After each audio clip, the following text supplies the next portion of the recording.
행간한 예배를 위하여 핸드폰 전원을 끄거나 진동으로 해주시기 바랍니다.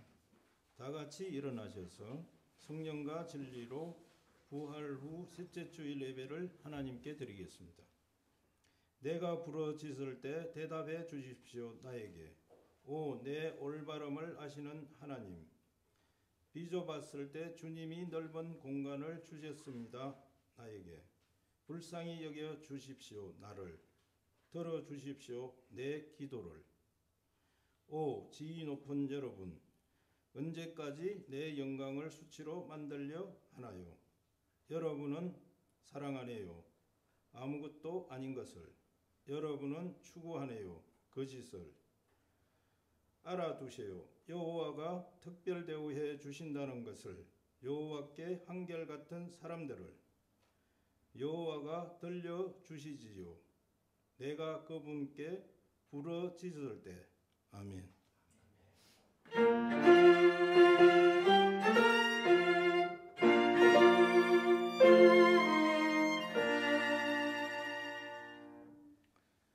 사월에 하사하고 온화한 지난 한 주간 기독교인으로서의 복된 삶을 살게 하시고 오늘 예배에 나와 하나님께 경배와 기도를 드리게 하시니 감사합니다. 예수 그리스도께서 십자가의 희생과 부활을 통해 우리의 죄를 사해 주시고 구원해 주신 큰 은혜에 감사드립니다. 기독교인으로서의 품행과 은행을 보이려 하나 심약하여 그렇지 못한 삶을 살고 있지 않은지 반성합니다. 기독교인이지만 실상은 참 기독교인과는 거리가 먼 삶과 은행을 하는 분들을 긍휼히 여기시어 생동하는 소생의 좋은 계절에 예수 그리스도를 부르짖으며 부활의 의미를 더욱 새겨 진정한 하나님의 자녀로 거듭나게 하옵소서. 우리 모두 주님 안에서 신실한 믿음을 다지고 하나님의 말씀을 행하며 매일 기도하는 삶을 살기를 소망합니다. 이러한 삶 가운데 하나님과 친밀히 교제하고 세상을 밝혀 하나님의 은혜와 마음의 화평을 맛보게 하시옵고 하나님께 영광을 돌리는 삶을 살아가게 하옵소서.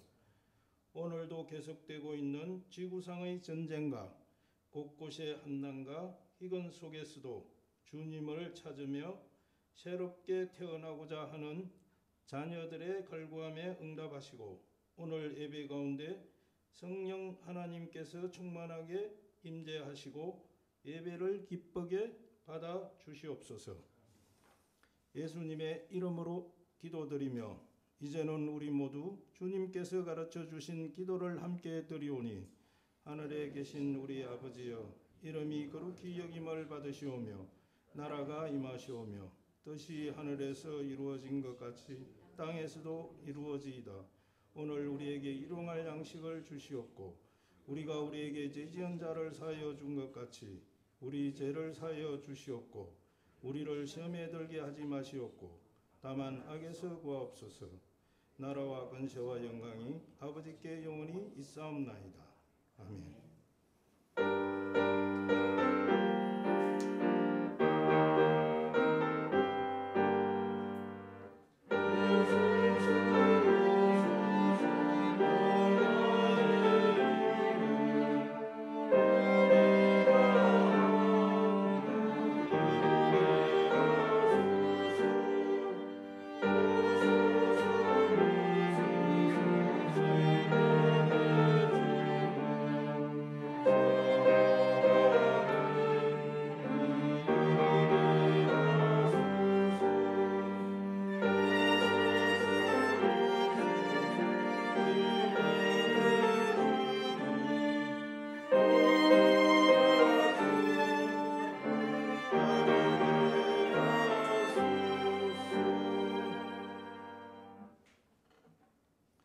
교독문 9번을 함께 교독하시겠습니다. 교독문 9번입니다. 여호와여, 주의 장막에 머무를 자 누구오며 주의 성산에 사는 자 누구오니까.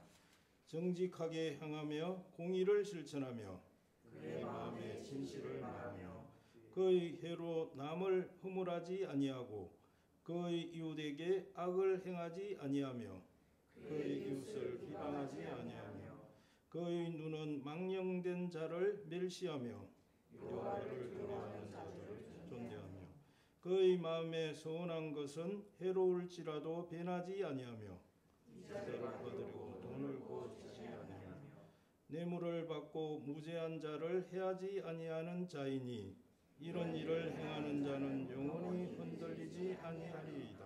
아멘. 전능하사 천지를 만드신 하나님 아버지를 내가 믿사오며 그 외아들 우리 주 예수 그리스도를 믿사오니 이는 성령으로 잉태하사 동정녀 마리아에게 나시고 본디오 빌라도에게 고난을 받으사 십자가에 못 박혀 죽으시고 장사한 지 사흘 만에 죽은 자 가운데서 다시 살아나시며 하늘에 오르사 전능하신 하나님 우편에 앉아 계시다가 저리로서 산자와 죽은 자를 심판하러 오시리라. 성령을 믿사오며 거룩한 공예와 성도가 서로 교통하는 것과 죄를 사하여 주시는 것과 몸이 다시 사는 것과 영원히 사는 것을 믿사옵나이다. 아멘.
사랑의 하나님 아버지, 오늘도 사랑과 은혜로 한자리에 모여서 하나님께 예배드리게 하여 주심을 감사합니다.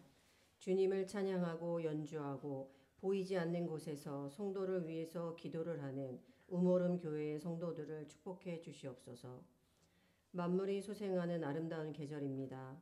해마다 4월 초가 되면 칙칙한 사람들의 마음에 벚꽃을 통해 화사함과 여유로움을 안겨주시고 자연의 아름다움을 느끼게 하여 주심을 감사합니다. 하나님, 꽃들도 해마다 잊지 않고 제자리에서 자신의 역할에 충실하듯이 하나님의 말씀 안에서 살고 있는 저희들도 하나님 은혜의 열매가 풍성한 크리스찬으로 우리들의 역할에 충실하게 성장하게 도와주소서. 하나님, 4월 10일에는 다양한 사람들과 다양한 욕구와 많은 갈등이 존재하는 대한민국을 위해 일할 일꾼들을 뽑았습니다. 뽑힌 일꾼들이 국민들의 욕구를 귀담아 듣고 갈등이 존재하는 곳의 문제를 파악하여 국민을 위한 최선의 정책을 선택하고 공의롭게 운영하고 꼭 필요한 곳에 예산이 사용될 수 있도록 저들에게 지혜를 주시옵소서. 2024년은 코로나19로 인한 불안감은 사라졌지만 가정이나 국가의 돌봄이 닿지 않는 곳에 많은 상처가 있는 어른과 학생들이 증가하고 있습니다. 하나님이 보시기에 사랑이 필요한 곳, 치료가 필요한 곳, 자원이 필요한 곳을 세세히 보시고 적절한 곳에 적절한 자원이 될 수 있게 국가의 시스템이 움직이게 하여 주소서. 또한 코로나19를 겪으면서 가정이 불안해지고 학교 교육이 부족하여 지식적인 면이나 사회성, 도덕성을 제대로 배우지 못하고 사회로 나가고 있는 학생들이 많습니다. 하나님, 학생들에게 지식뿐만 아니라 자신의 행동에 대한 수치심과 책임감, 의사소통 능력, 공감 능력, 배려하는 마음이 학교와 가정에서 책임 있게 교육될 수 있도록 여건을 허락하시길 간절히 기도합니다. 지난주부터 성도의 기도 생활을 돕기 위한 기도 수첩을 우모름 교회에서 제작하여 공유하고 있습니다. 매일매일 기도와 묵상하면서 주님의 뜻에 맞는 더 나아지는 기도의 삶을 살아가게 하소서.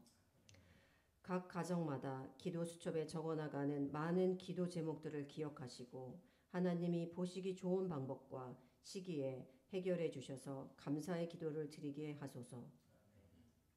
오늘 아침에는 이란이 이스라엘에 대한 보복 공격을 감행했다는 소식이 전해졌습니다.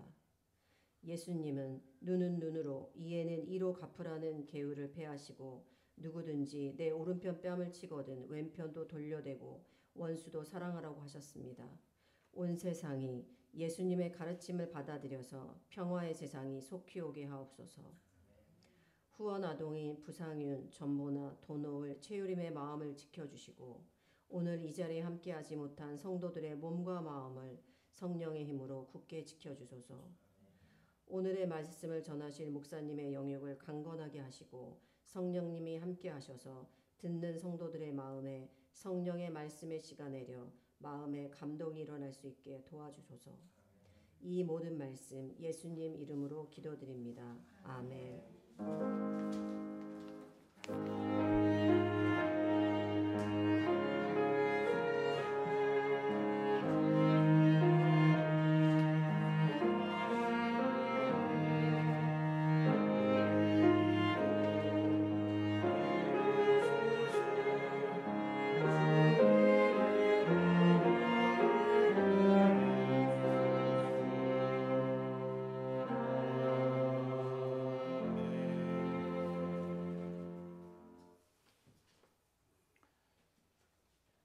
오늘 우리에게 주시는 하나님의 말씀은 사도행전 4장 13절부터 31절입니다. 사도행전 4장 13절부터 31절입니다. 신약성경 192쪽입니다. 제가 봉독하겠습니다. 그들이 베드로와 요한이 담대하게 말함을 보고 그들을 본래 학문 없는 범인으로 알았다가 이상히 여기며 또 전에 예수와 함께 있던 줄로 알고 또 백나은 사람이 그들과 함께 서 있는 것을 보고 비난할 말이 없는지라 명하여 공회에서 나가라 하고 서로 의논하여 이르되 이 사람들을 어떻게 할까? 그들로 말미암아 유명한 표적 나타난 것이 예루살렘에 사는 모든 사람에게 알려졌으니 우리도 부인할 수 없는지라. 이것이 민간에 더 퍼지지 못하게 그들을 위협하여 이후에는 이 이름으로 아무에게도 말하지 말게 하자 하고 그들을 불러 경고하여 도무지 예수의 이름으로 말하지도 말고 가르치지도 말라 하니 베드로와 요한이 대답하여 이르되 하나님 앞에서 너희의 말을 듣는 것이 하나님의 말씀을 듣는 것보다 옳은가 판단하라.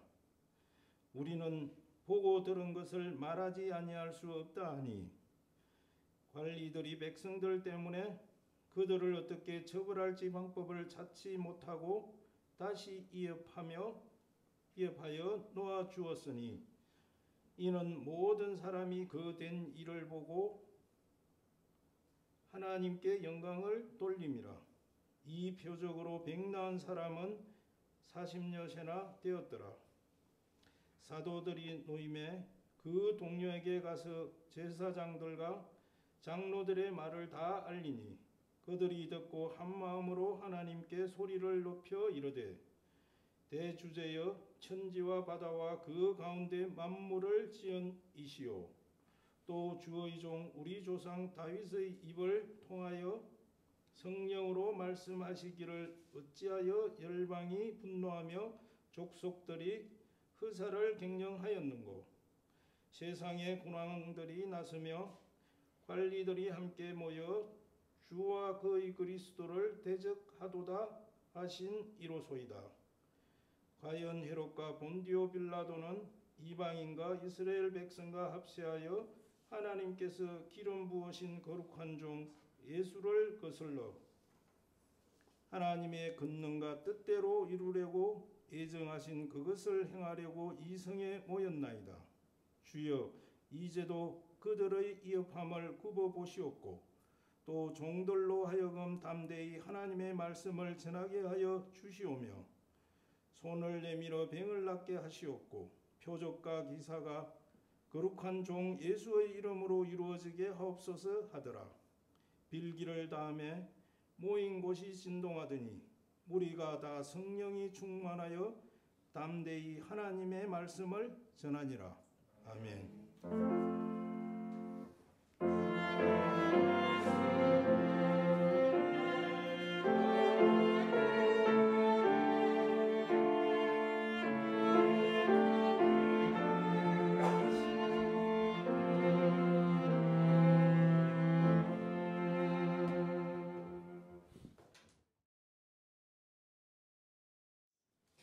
지난 주일에 암송 구절은 사도행전 4장 12절이었습니다. 우리 다 같이 한번 저 얼굴을 보시고 한번 외워보시겠습니다. 다른 이로서는 구원을 받을 수 없나니 천하 사람 중에 구원을 받을 만한 다른 이름을 우리에게 주신 일이 없음이라 하는 이 말씀을 마음에 새기시면서 우리 가셨으면 좋겠습니다.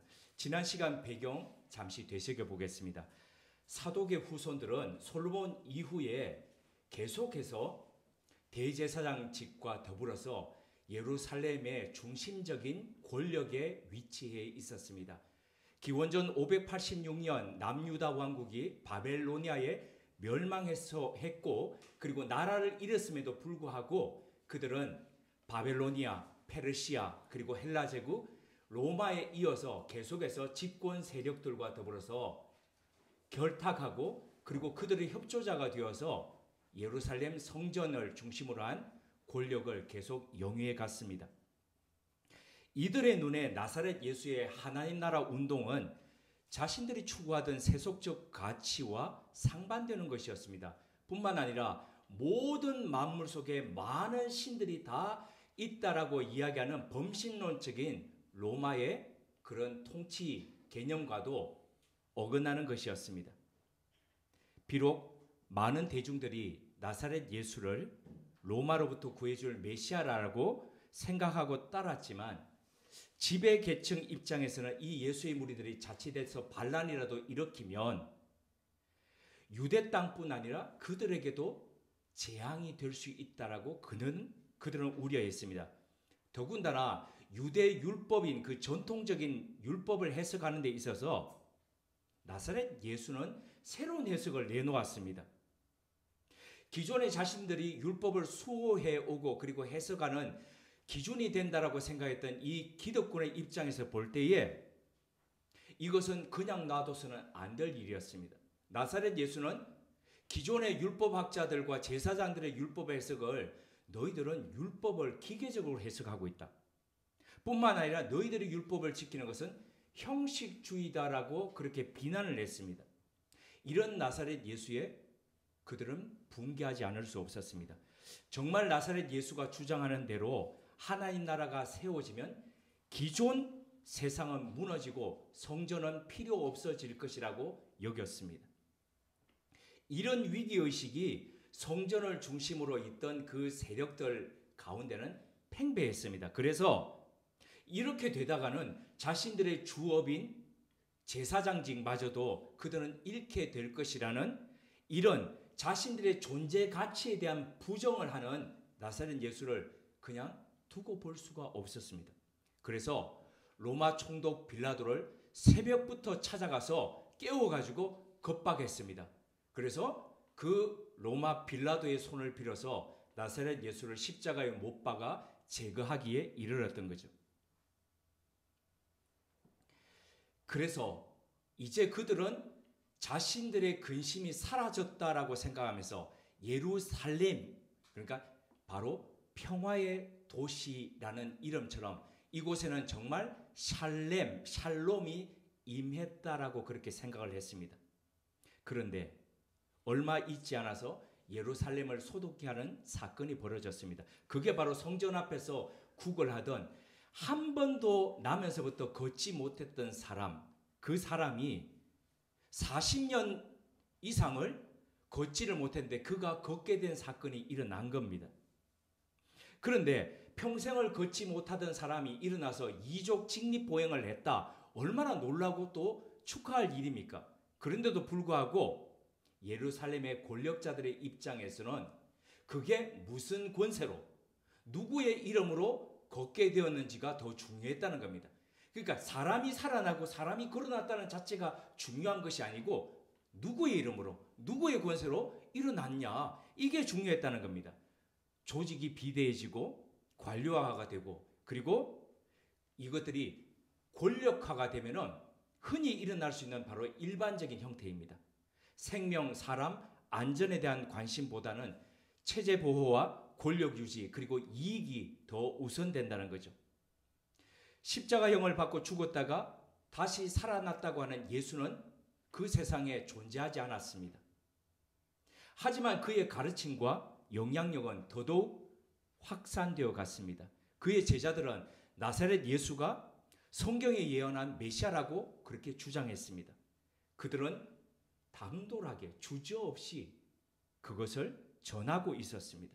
예루살렘에서만 3,000명에 이어서 5,000명이나 되는 사람들이 이어서 예수의 이름으로 세례를 받고 그의 도를 따르겠다라고 그렇게 결단하는 기현상들이 일어났습니다. 이에 종교 지도자들은 베드로와 요한을 급히 체포해 갔습니다. 그리고 예수의 영향력이 민간에 퍼지는 것을 막기 위해서 제자들에게 다음과 같이 겁박했습니다. 18절입니다. 그들을 불러 경고하여 도무지 예수의 이름으로 말하지도 말고 가르치지도 말라 하니. 이 어리석은 종교 지도자들은 자신들의 말로 경고하고 그리고 하지 마라고 하면은 안 될 줄 알았습니다. 그들은 지금까지 말로 그 사회를 단속하고 말로 통제하면서 그렇게 살았기에 그들의 말은 그 사회 속에서 법과 같다라고 생각했습니다. 율법도 그들의 판단에 따라서 이게 어떻게 해석되는지가 정해졌기 때문에 그들은 거의 그들의 말은 그 당시의 율법과 같은 그들의 해석은 같은 수준에서 사람들에게 인식되었습니다. 그 결과 그들은 그 사회 속에서 여론을 형성하고 조장하고 또 통제해 왔기에 이번에도 그렇게 하면 된다라고 생각을 했습니다. 2000년 전 종교 지도자들뿐 아니라 지난 수천 년 동안 크고 작은 나라이건 간에 군주나 폭군이나 아니면 독재자이건 간에 하나같이 민의를 수용하기보다는 많은 사람들이 언론을 통제하고 그리고 검열하려 했습니다. 자신의 권력으로 말하지 마라고 하면은 그리고 짓누르고 그 사람들의 입을 막으면 된다라고 생각했습니다. 물론 한순간은 그렇게 되는 것 같았습니다. 하지만 역사 속에서 그것이 끝까지 성공한 경우는 없었습니다. 그런 오만과 독선이 결국에는 권력에서부터 물러나게 했고 비참한 말로를 맞이하게 했다는 것이죠. 제자들은 이런 위협 앞에서 위축되지 않았습니다. 주저하지도 않았습니다. 왜냐하면 예수의 이름으로 그리고 그 예수의 이름에 따라 그들이 살고 있었고 그 이름으로 능력이 나가는 것을 자신들의 눈으로 직접 목격했기 때문입니다. 그 결과 아무리 권력자라 하더라도 그들에게 엄포를 놓고 겁박하더라도 그들은 담대할 수 있었습니다. 권자에 앉아서 말로 사람을 부리고 살아온 사람인 말이면 다 되는 줄 압니다. 사람들 가끔 보면 어릴 때 이렇게 사람을 부리면서 살았던 집안에서 자랐던 사람들은 사람 부리는 방법을 압니다. 그래서 어떻게 하면 사람이 자기 말을 따르는지도 굉장히 잘 압니다. 한마디 한마디에 사람들이 자신의 말을 떨고 듣는다는 것을 알기 때문에 그들은 그렇게 삽니다. 하지만 하나님 나라를 살아가는 제자들은 하나님의 나라가 말이 아니라 능력에 있다는 것을 압니다. 그래서 그 말들 앞에서 쫄지 않습니다. 사도 바울이 다음과 같이 고린도전서 4장 20절을 통해서 단호히 이렇게 증거했습니다. 하나님의 나라는 말에 있지 아니하고 오직 능력에 있습니다. 하나님 나라는 말이라는 로고스에 있지 않고 능력이라는 듀나미스에 있다라고 그렇게 이야기합니다. 자, 이게 무슨 뜻일까요? 이 구절만을 떼어놓고 보면은 하나님 나라는 말씀에 있는 것이 아니라 바로 문자 그대로 능력에 있다라고 오해할 수 있습니다. 근데 이 말씀을 잘 이해하기 위해서는 고린도전서 1장부터 4장까지 전체를 읽어보면서 이 말씀이 어떻게 전개되는지를 살펴볼 필요가 있습니다. 결론부터 말씀드리자면 고린도전서 4장 20절에 있는 이 말씀 말이라고 하는 것은 하나님의 말씀을 뜻하는 것이 아니라 현란한 인간의 구수를 뜻하는 겁니다. 말솜씨죠. 그래서 능력이라는 것도 초자연적인 기적을 말하는 것이 아니라 바로 한 사람이 어떻게 구원을 받게 되는지 구원을 받게 하는 바로 그 말씀, 하나님의 말씀을 뜻한다는 거죠. 그래서 사도 바울은 고린도전서 1장 18절을 통해서 이렇게 말씀했습니다. 십자가의 도가 멸망하는 자들에게는 미련한 것이요 구원을 얻는 우리에게는 하나님의 능력이라. 그러니까 사도 바울이 말하고자 했던 하나님의 능력이라는 것은 십자가의 도인데 그 십자가의 도는 다른 것이 아니라 사람을 구원받게 하는 하나님의 능력이 되는 것이라는 거죠. 그래서 하나님의 말씀 그것이 바로 능력이라는 겁니다. 근데 지금까지 수많은 사람들은 이 능력을 귀신을 내쫓고 병을 고치는 것이나 황홀한 예언을 하는 것을 하나님의 능력이라고 생각했습니다. 그래서 극단적인 신비주의를 추구했습니다. 지난 기독교 역사 속에서 이단 사이비들이 바로 그 증거들입니다. MBC에서 제작해서 2023년 그러니까 작년 3월에 넷플릭스를 통해서 전 세계에 그 내놓았던 다큐멘터리 시리즈가 있죠. 나는 신이다. 어떻게 해서 수많은 사람들이 그것도 소위 인텔리라고 하고 그리고 아주 멀쩡한 사람들이 정명석과 같은 그런 이단에 빠질 수 있었을까요?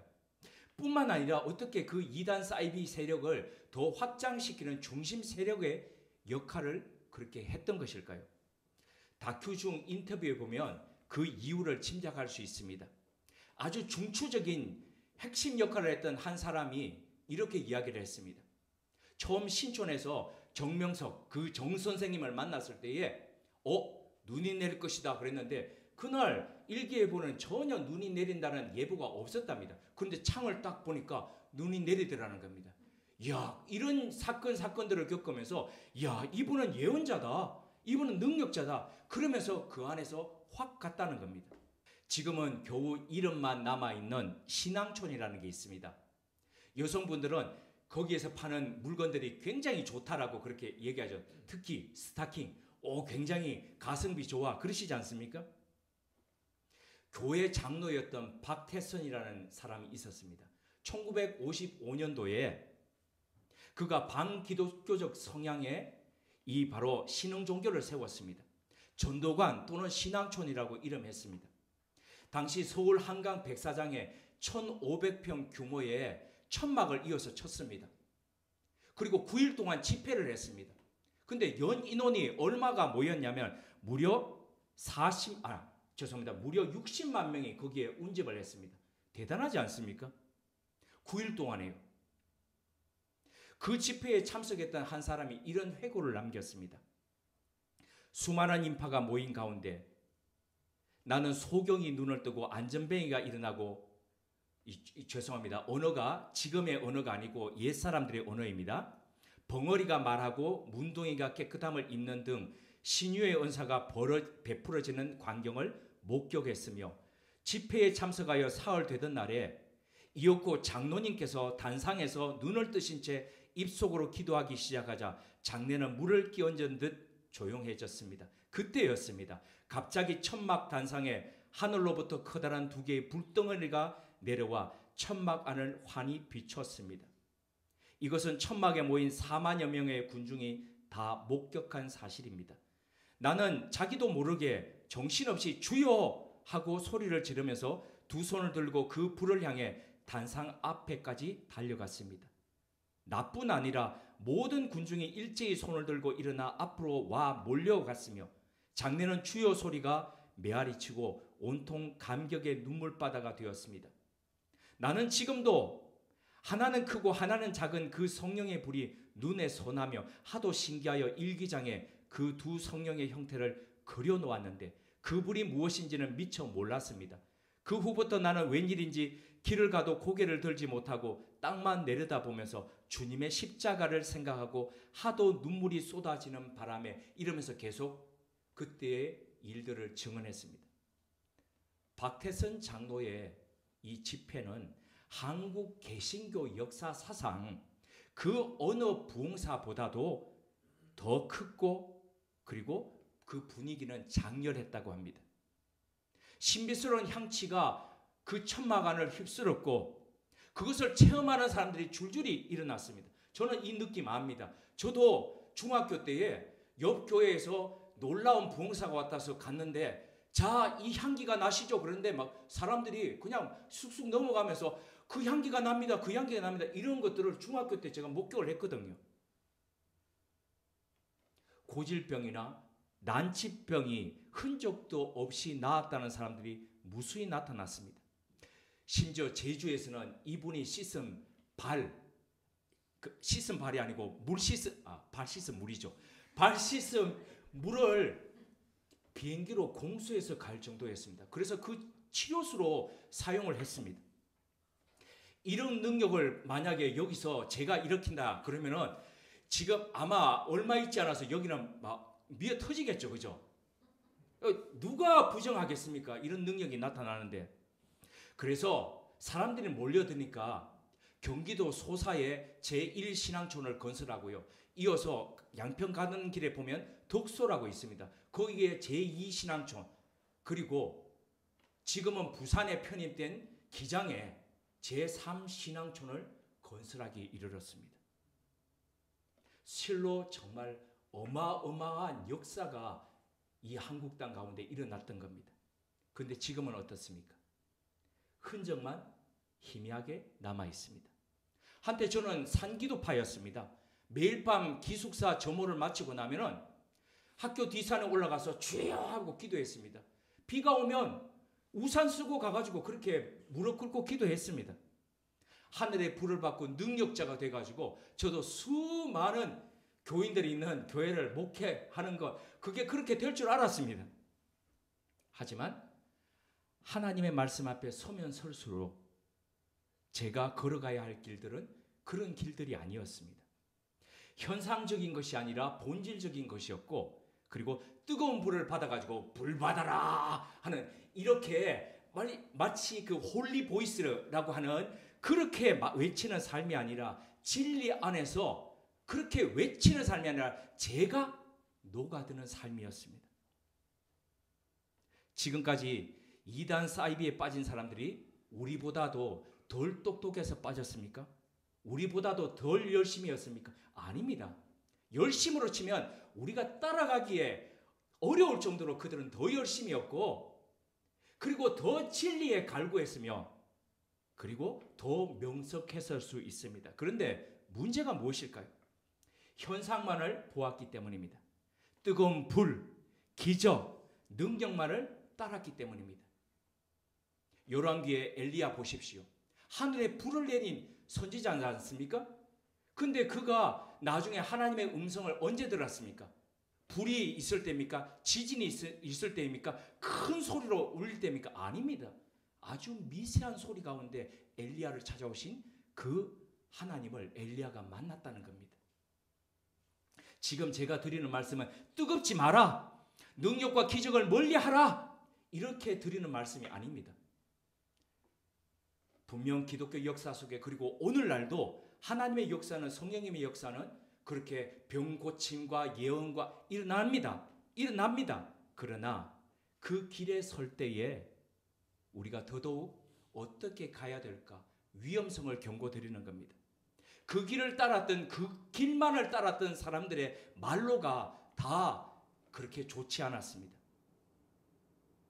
우리는 그 길에 들어설 때마다 더더욱 하나님의 말씀 안으로 들어가며 더 식별하면서 길을 걸어가야 한다는 그 말씀을 드리는 겁니다. 말로 겁박했음에도 불구하고 베드로와 요한은 주눅 들지 않고 다음과 같이 대답했습니다. 하나님 앞에서 너희의 말을 듣는 것이 하나님의 말씀을 듣는 것보다 옳은가 판단하라. 우리는 보고 들은 것을 말하지 아니할 수 없다. 제자들이 이렇게 대답하니까 이 제사장들을 비롯한 사내들인 공회는 얼마나 괘씸했겠습니까? 화가 났겠죠. 하지만 어쩔 수 없이 놓아줄 수밖에 없었습니다.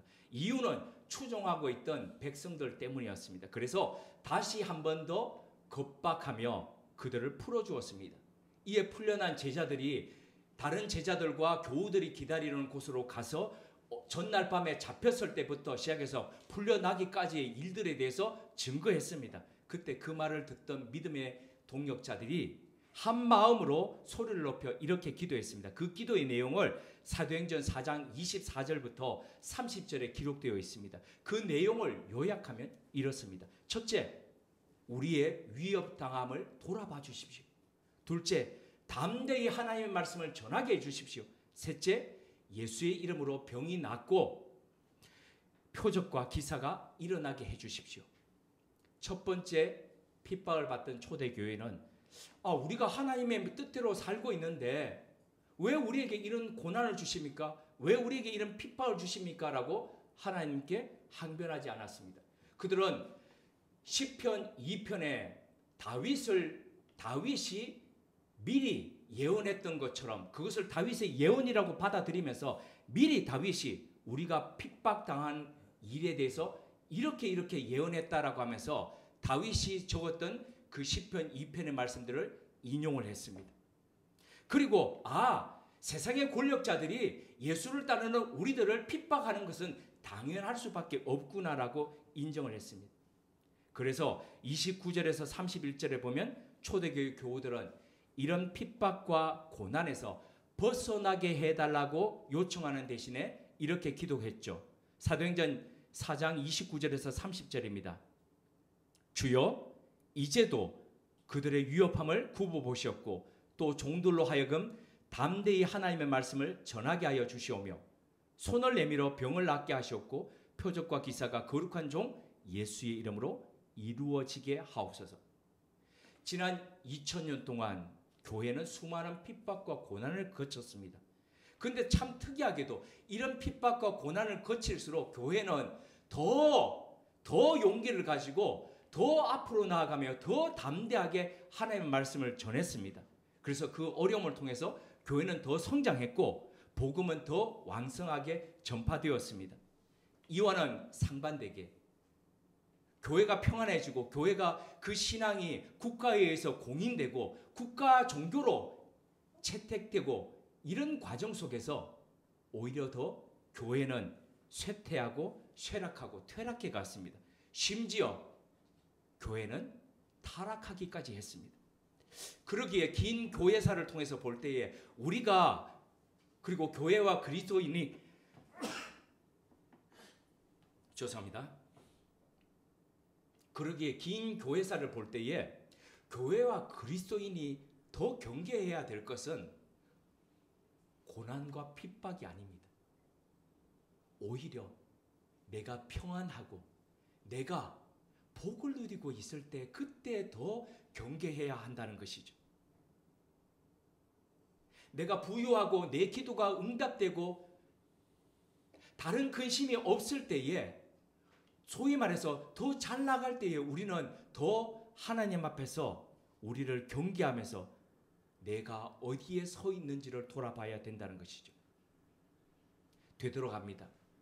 초대교회는 핍박과 고난이 없게 해달라고 기도하지 않았습니다. 도리어 그 속에서 하나님의 말씀을 우리가 더 담대하게 전하게 해달라고 그렇게 기도했습니다. 이것이 바로 오늘날 우리들의 모습과 초대교회의 모습이 다른 이유입니다. 초기 교회 그리스도인들은 아프면 아플수록 더 기도했습니다. 핍박받으면 받을수록 더 하나님의 말씀 앞에 섰고 그 말씀을 내면화했으며 그리고 그 말씀을 담대하게 전했습니다. 그 결과 그들은 더 날마다 더 성장해 갔습니다. 이것이 바로 초기 신앙의 선배들이 역동성과 생명력을 유지했던 이유입니다.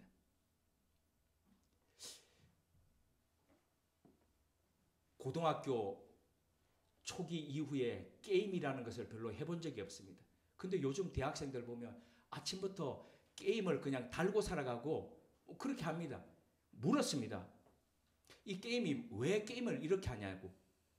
그랬더니 게임에 그렇게 들어가는 계속해서 파고드는 이유가 한 가지로 얘기하자면 레벨업이랍니다. 그러니까 성장하는 거죠. 그 안에서 내가 하는 것만큼 시간을 넣는 만큼 내가 성장해가는 것, 그게 재미랍니다. 자기 캐릭터가 성장해가고 진화를 할 때 유저들은 게임에 더 머물게 되고 더 자주 찾게 되는 거죠. 이걸 하도록 게임 회사들은 세계관을 만들고 아이템과 각종 스토리들로 그 안을 채우고 있는 거죠. 우리의 삶과 신앙도 마찬가지입니다. 나 자신이 성장할 때 내 삶이 가치 있고 그럴 때에 내 신앙생활이 즐겁습니다. 그렇다면 삶의 어떤 요소가 우리를 성장하게 하고 또 한 걸음 더 나아가도록 그렇게 할지 우리는 기억해 볼 필요가 있습니다. 내가 어떨 때에 내가 성장해 가고 있는가? 그리고 지난 시간 내가 어떨 때에 내가 더 성장했는가?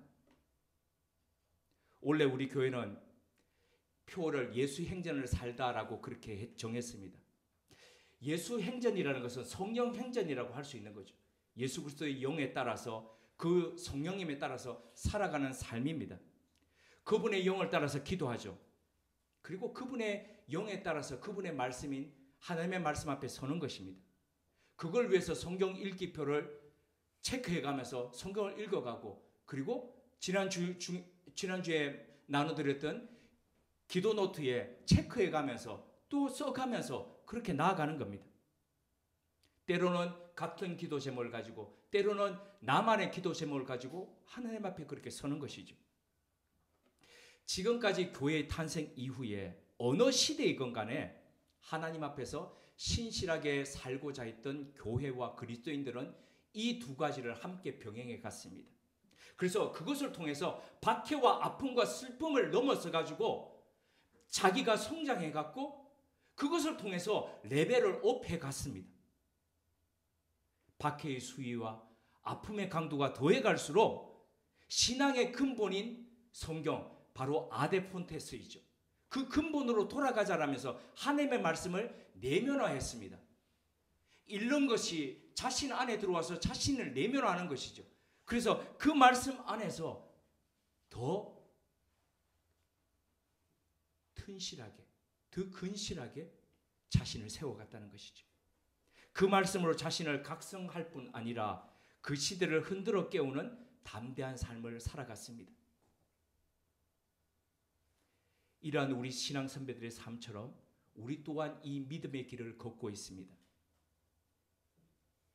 주님의 영으로 채우고 하나님의 말씀의 안에서 레벨을 올려가면서 사도들과 같이 담대히 하나님의 말씀을 전하는 교회와 그리스도인으로 날마다 우리 역시 세워져 가야 합니다.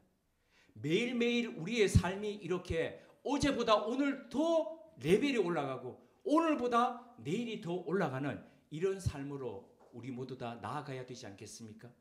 함께 기도드리겠습니다. 하나님, 초기 교회 그리스도인들의 핍박 앞에서의 모습을 통해 오늘날 교회와 우리들이 어떤 모습으로 서가야 할지를 돌아보았습니다. 비옥기는 현상과 기적과 능력만을 쫓아가는 열광주의에서 우리를 구해 주십시오. 또한 말씀의 문자주의와 기계적 해석 앞에서 굳어진 냉담함에서부터도 우리를 구해 주십시오. 우리 삶은 핍박받고 아플수록 더더욱 하나님의 영으로 채워지게 하시고 하나님의 말씀으로 다듬어지게 하옵소서. 우리 삶이 평안하고 하는 일마다 잘 될 때에 우리 영이 하나님으로부터 멀어지지는 않았는지 늘 경계하게 하옵소서. 그리하여 우리의 일상은 주님의 영이신 성령님과 함께 걸어가는 예수 행전이게 하옵시고 우리의 오늘은 어제보다 한 단계 레벨이 올라간 성장이게 하옵소서. 예수님의 이름으로 기도드립니다. 아멘.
사랑의 하나님, 오늘 초기 교회의 모습을 되돌아봄으로써 오늘날 교회가 나아갈 방향을 인도해 주시니 감사합니다.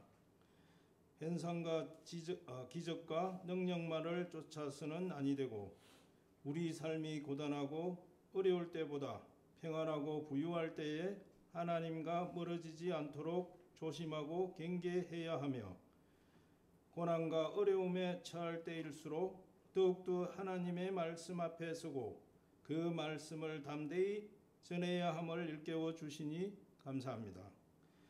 하나님 앞에 신실하게 살고자 했던 우리 선배님들의 삶처럼 올해 우리 우물엄교회 가족 모두 예수 그리스도의 영이신 성령님을 따라 오직 기도에 힘쓰며 하나님의 말씀 앞에 서는 믿음의 길을 걸어가는 예수 행전의 삶을 살게 하옵소서. 그리하여 참 그리스도인으로서 나날이 성장해 가게 하시옵고 이러한 성장을 통해 인생이 가치 있고 신앙생활 또한 즐겁게 느껴지는 기쁨과 행복을 만끽하게 하옵소서. 은혜의 하나님, 하나님께서 주신 것의 일부를 구별하여 돌려드립니다. 귀하신 곳에 귀히 쓰여 하나님의 존재와 영광을 드러내게 하시옵소서. 우리 주 예수 그리스도의 이름으로 부恩기도 드립니다. 아멘. 앞뒤 좌우에 계시는 분들과 함께 인사를 나누시겠습니다.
우리 주 예수 그리스도의 은혜와 하나님 우리 아버지의 지극하신 사랑하심과 성령님의 감화 감동하시고 교통케 하시는 역사가 사람을 살리는 십자가의 도, 그 말씀 안에서 날마다 우리를 담그고 내면에 감으로써 비록 핍박과 고난과 아픔이 있다 하더라도 그것을 넘어서 날마다 성장하고 레벨을 올려가면서 살아가기로 다짐하고 결단하는 주님의 사람들과 우모론교회 위에 지금부터 영원토록 함께 하시기를 축원하옵나이다. 아멘.